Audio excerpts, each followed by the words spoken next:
Bombo Weather Update. Sa ating weather update, mga kabombo weather report, nagbabala ang mga otoridad sa panganib na nagbabanta sa hilagang bahagi ng Hilagang Luzon habang papalapit ang mata ng Super Typhoon Nando sa may Babuyan Group of Islands. Batay ho sa pinakahuling datos mula sa APARI Doppler Weather Radar, tinatayang nasa 110 km silangan ng Kalayaan, Cagayan ang mata ng naturang bagyo. Taglay nito ang pinakamalakas na hangin na aabot ng hanggang sa 215 km per hour. At ang pagbugso ng hangin ay aabot ng hanggang sa 265 km per hour. Kumikilos ang bagyo ng pakanluran sa bilis yan na 20 km per hour.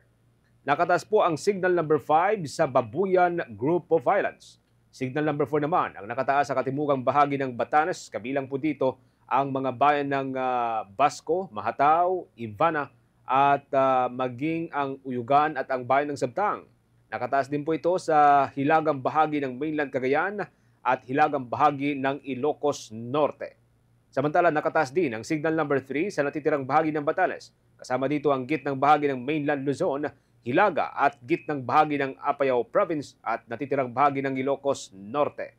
Ang signal number 2 nakataas, mga kabombo, sa natitirang bahagi ng mainland Luzon, maging dyan sa may probinsya ng Isabela, at natitirang bahagi ng Apayao, Abra, Kalinga, Mountain Province, Ifugao, hilagang bahagi ng Benguet, hilagang bahagi ng Nueva Vizcaya, at maging dyan sa may Ilocos Sur, hilagang bahagi ng La Union.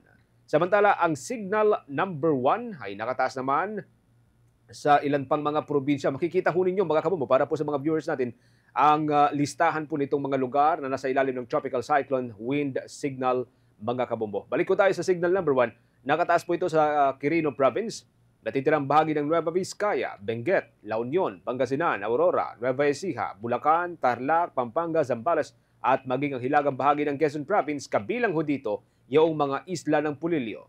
Samantala, mga kabombo, pinapayuhan naman ang lahat ng mga residente sa mga apektadong lugar na maghanda, manatili pong alerto at sumunod sa mga inilalabas na protocol at mga abiso ng lokal na pamahalaan at ng mga iba pang ahensya.